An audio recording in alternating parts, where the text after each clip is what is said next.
राज्यसभा चुनाव के लिए 2 सीटों पर चुनाव होने हैं और ऐसे में एनडीए ने अपने पत्ते खोले हैं। इसके साथ ही यूपीए ने भी अपने पत्ते खोले हैं।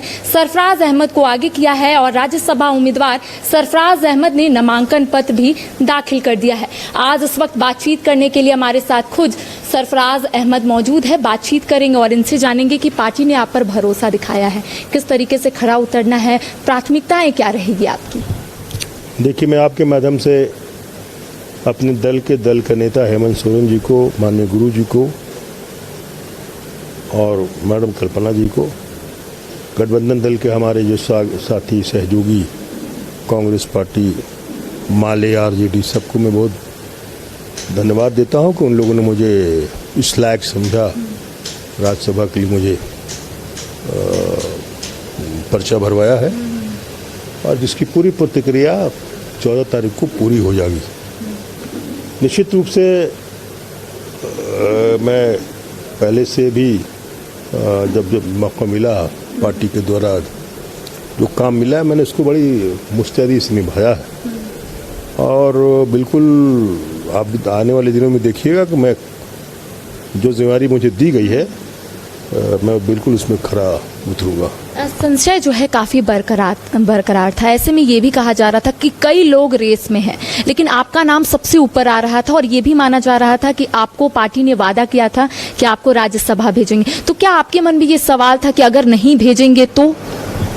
मेरे मन में कभी ये शंका नहीं थी और मैं ये कहूँ कि कमिटमेंट हेमंत जी ने किया था। जब मैंने इस्तीफा दिया था कि ऐसी परिस्थिति आई थी कि उस समय अगर आपको याद होगा तो मैंने कहा था कि एक सेकुलर सरकार को बचाने के लिए मैंने एक कदम उठाया है और उस वक्त के हिसाब से वो बिल्कुल सही कदम था और जिसके कारण ये सरकार बचती हुई नजर आई। हेमंत सोरेन ने आपकी तारीफ भी उस वक्त की थी। उनका कहना था कि राजनीति में ऐसा बहुत कम देखने को मिलता है कि कोई बलिदान दे, और सरफराज अहमद ने बलिदान दिया था।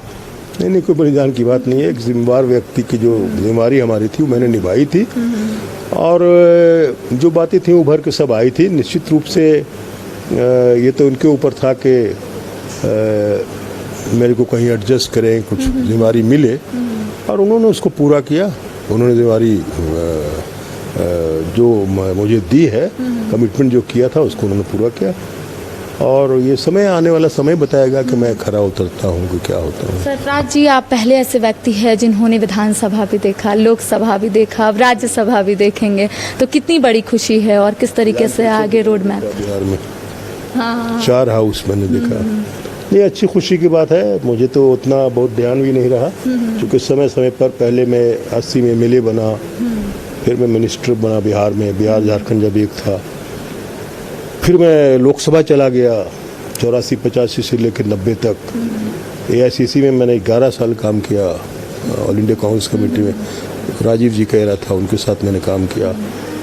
ये सब बड़ी खुशी की बात है कि इन बड़े बड़े लोगों के साथ मैंने अपनी जिम्मेदारी निभाई है और पुनः फिर राजीव जी के डेथ के बाद मैडम सोनिया जी ने और नरसिम्हा राव जी ने मुझे बिहार का कांग्रेस प्रेसिडेंट बनाया, जो मैंने वहाँ 2 टर्म पूरा किया और झारखंड बनने के बाद फिर मैं झारखंड में आ गया और फिर मैं उसी टर्म में मैं MLC भी रहा वहाँ बिहार में 6 साल का और फिर मैं जब झारखंड बन गया तो झारखंड आ गया और फिर मैं MLA बना।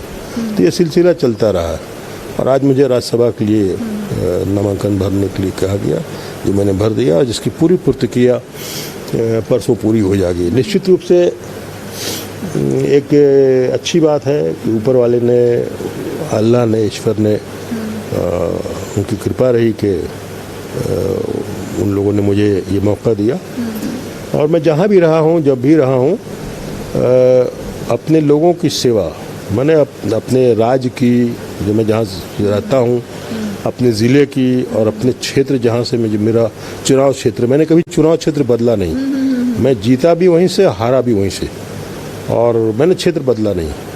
और यही बात है कि आज भी हमारी कॉन्स्टिट्यूंसी के लोग हमको बहुत पसंद करते हैं, लायक रखते हैं और उनको थोड़ा सा अफसोस भी है कि मैं उनसे हट रहा हूँ लेकिन मैं कहीं जा नहीं रहा हूँ। काम तो फिर यही करना है, लोगों को भी पार्टी ने जो कमिटमेंट किया था वो पार्टी ने पूरा किया, हेमंत सोरेन ने जो कहा वो पूरा किया।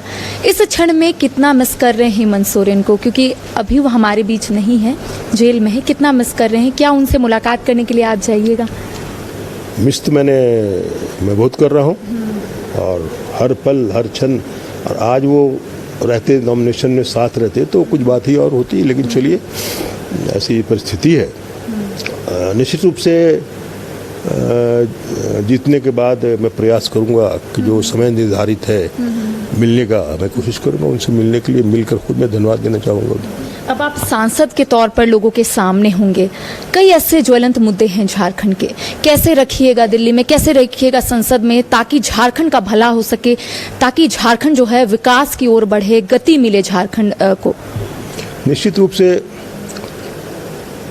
बहुत सारे लॉन्ग पेंडिंग झारखंड के प्रॉब्लम्स हैं जो मैंने विधानसभा के रूप में भी हम लोगों ने बातें उठाई है, और बहुत सारे ऐसे बिल्स जो झारखंड के हिसाब से बहुत ज़रूरी हैं जो पेंडिंग है।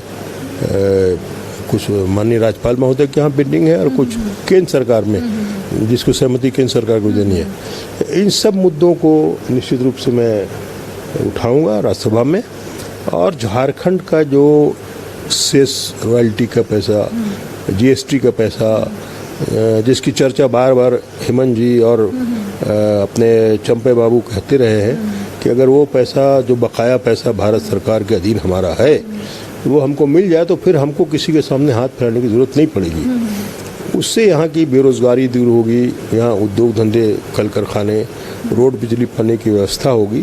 तो इन मुद्दों को मैं आने वाले दिन में उठाऊंगा। अच्छा, ये बताया जाता है कि हेमंत सोरेन के आप काफ़ी करीबी थे, कई बात आप लोगों एक साथ मिलकर बात करते थे, आज वो नहीं है, आप ज़रूर उन्हें मिस कर रहे हैं, आपने बताया भी, लेकिन इस पूरे प्रकरण को आप किस रूप में ले रहे हैं? जो हुआ झारखंड में, जिस तरीके से परिस्थिति बदली, सरकार बदलने की कोशिश जो है वो कहीं ना कहीं की जा रही थी, लेकिन एट द एंड ये हुआ कि चंपई सोरेन जो है वो मुख्यमंत्री के तौर पर सभी के सामने आए। नाम तो आ रहा था कि कल्पना सोरेन शायद हो सकता आने वाले समय में झारखंड की मुख्यमंत्री बन सकती है, और यही वजह थी कि गांडे विधानसभा सीट को खाली कराया गया था, क्योंकि वही एक सीट थी जो सुरक्षित थी। लेकिन चीज़ें बदली। इस पूरे प्रकरण को, इस पूरे स्थिति को किस रूप में ले रहे हैं?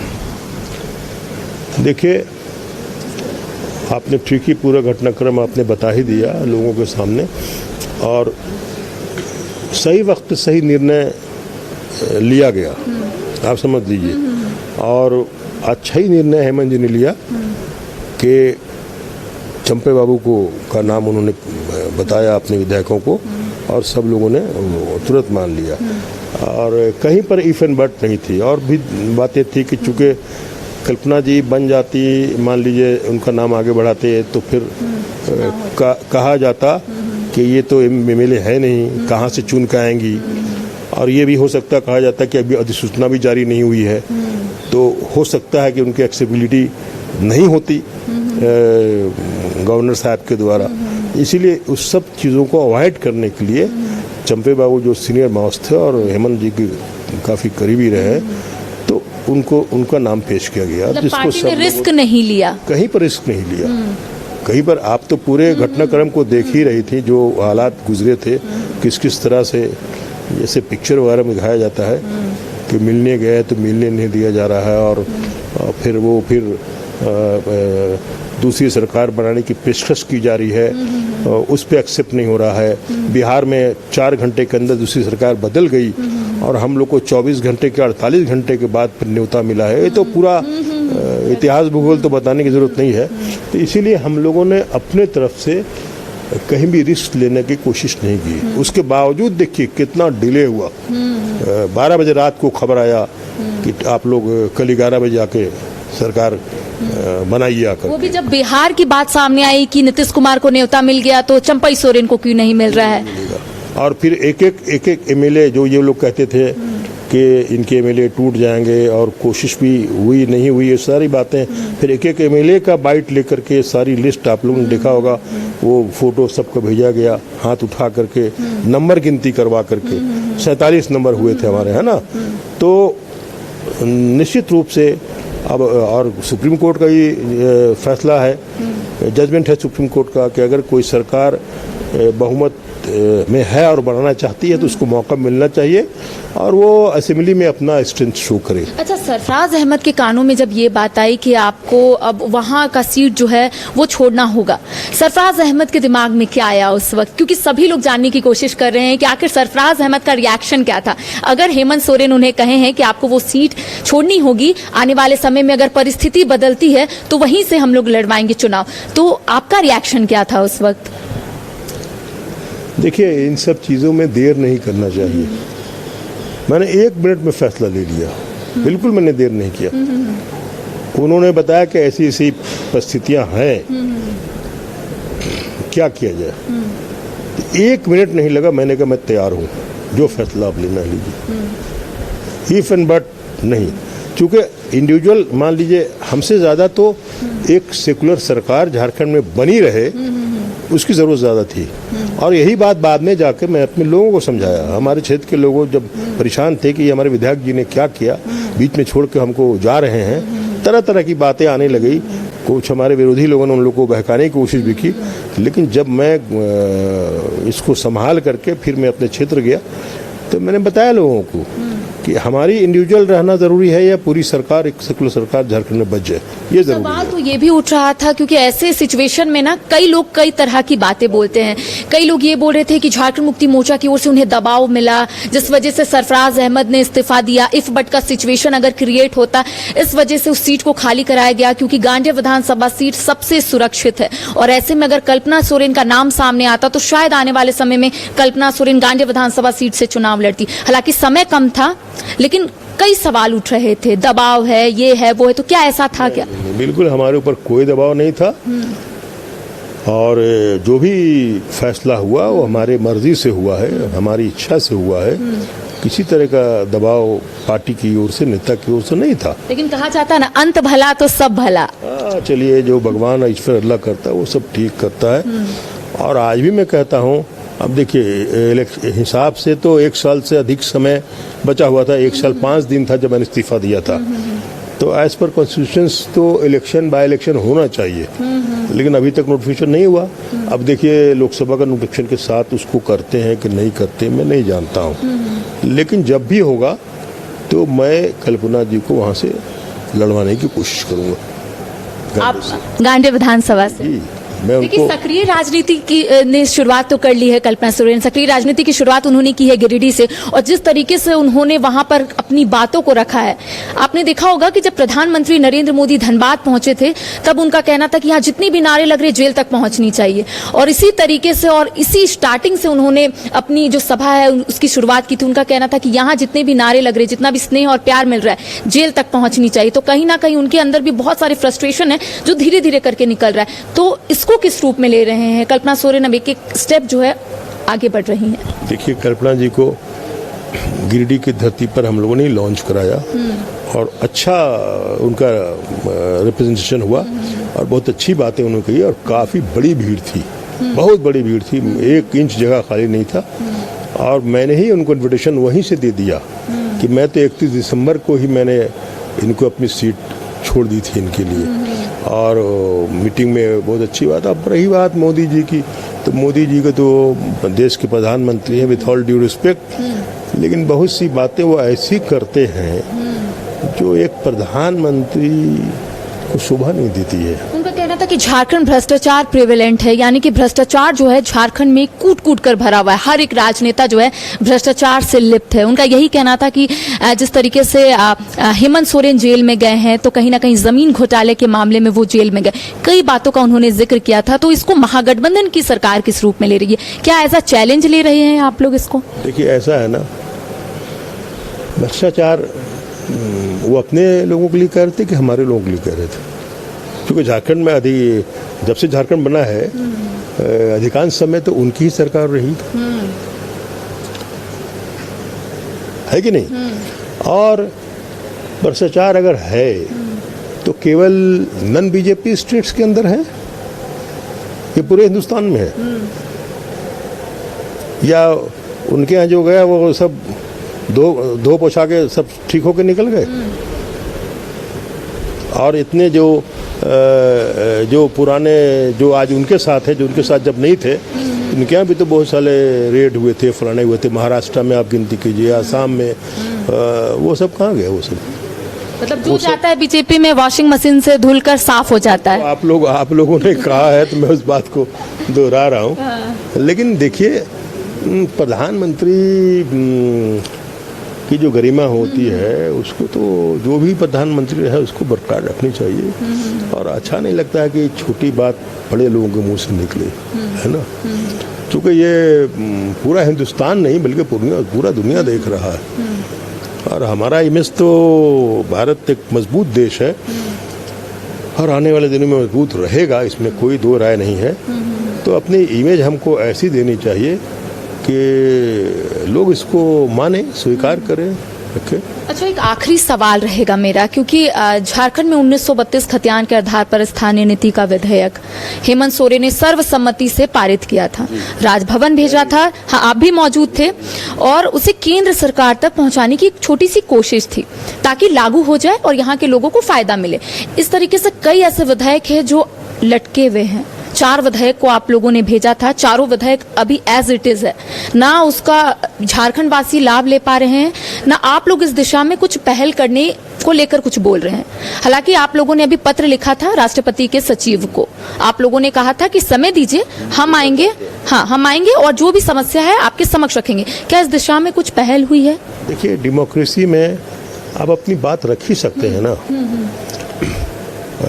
आप लोगों के माध्यम से, प्रिंट मीडिया के माध्यम से जो हम करना चाहते हैं वो कहीं अटक जाता है तो जो प्रजातंत्र का सिस्टम है, तकाजा है, उसके माध्यम से ना अब हम लोग जाना चाहते हैं महामहिम राष्ट्रपति जी से मिलने के लिए, तो नेचुरली टाइम देंगी तब तो जाएंगे। और निश्चित रूप से हमारे दल की ओर से कहा गया है कि एक डेलीगेशन जाएगा इम्पोर्टेंट नेताओं का, और हम लोग कोशिश करेंगे कि सब दल के लोग उसमें रहें और महामहिम को कहें कि जो हमारी पेंडिंग बिल्स हैं जो बहुत ज़रूरी है इस झारखंड के लिए, तो उसको आप मदद करके हमारी मदद कीजिए और उसको दिल्ली से भिजवाइए वापस, तो हम लोग उसको लागू करें। तो इस पर तो प्रेशर हम लोग का रहेगा ही। हम लोग कोई बैकफुट में नहीं आ गए हैं। जो काम किया गया है, जो आगे बढ़ाया गया है, उसके लिए हम लोग निश्चित रूप से कोशिश करते रहेंगे। चलिए, जाते जाते राज्यवासियों को क्या संदेश दीजिएगा, क्योंकि सभी लोग आपको सुनने की कोशिश कर रहे हैं कि आखिर सरफराज अहमद किस तरीके से राज्य का मुद्दा उठाएंगे संसद में? मैं आपके माध्यम से अपने राज्यवासियों को ये कहूँगा कि आप लोग ज़रा संयम बरतें और सारी चीज़ें इलेक्ट्रॉनिक मीडिया और प्रिंट मीडिया के माध्यम से आप लोगों के सामने है।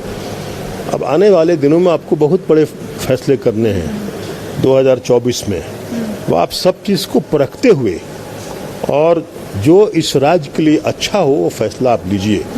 हम लोग की जहाँ तक बात है, हम लोग झारखंड के बेरोजगारी के लिए, झारखंड के नौजवानों के लिए, किसानों के लिए, यहाँ की रोड, बिजली, पानी के लिए जो पेंडिंग्स हमारे बिल्स हैं, जो झारखंड का ड्यू है भारत सरकार में, उसकी लड़ाई हम लोग निश्चित रूप से पहले भी लड़े हैं और आने वाले दिनों में भी हम लोग इसकी लड़ाई लड़ते रहेंगे। बहुत बहुत धन्यवाद, सबों को मैं जोहार करता हूँ। तो देखिए, कहा जाता है ना कि अंत भला तो सब भला। बीच में आपने सुना होगा कि गांडेय विधानसभा सीट से सरफराज अहमद ने इस्तीफा दिया था और यही कहा जा रहा था कि इफ बट का सिचुएशन आता है तो कल्पना सोरेन गांडेय विधानसभा से चुनाव लड़ेगी। अब राज्यसभा उम्मीदवार बन चुके हैं सरफराज अहमद। इनका कहना है कि प्राथमिकताएं कई हैं, क्योंकि झारखंड में कई ऐसे ज्वलंत मुद्दे हैं जिसको संसद तक पहुंचाना है ताकि झारखंड आगे बढ़े, विकास की गति जो है झारखंड में मिले। और किस तरीके से झारखंड के युवा और झारखंड के लोग लगातार यही बोलते हुए नजर आते हैं कि झारखंड अभी भी पिछड़ा राज्य है, तो किस तरीके से आगे इसको बढ़ाना है, इसको लेकर सरफराज अहमद ने अपनी बातों को रखा है। किस तरीके से इन्होंने संघर्ष किया है, उस संघर्ष को भी हमारे साथ इन्होंने साझा भी किया है। फिलहाल मुझे और सहयोगी नूतन को दे इजाजत। नमस्कार। धनबाद और गिरडी का सबसे बड़ा डायग्नोस्टिक सेंटर आविष्कार डायग्नोस्टिक। यहाँ MRI 3 Tesla, fibroscan liver, CT scan 512 slice cardiac जैसी सारी जांच की सुविधा, पैथोलॉजी और एम्बुलेंस की भी सुविधा। बरगंडा गिरडी, बैंक मोड़ और सराय ठेला धनबाद।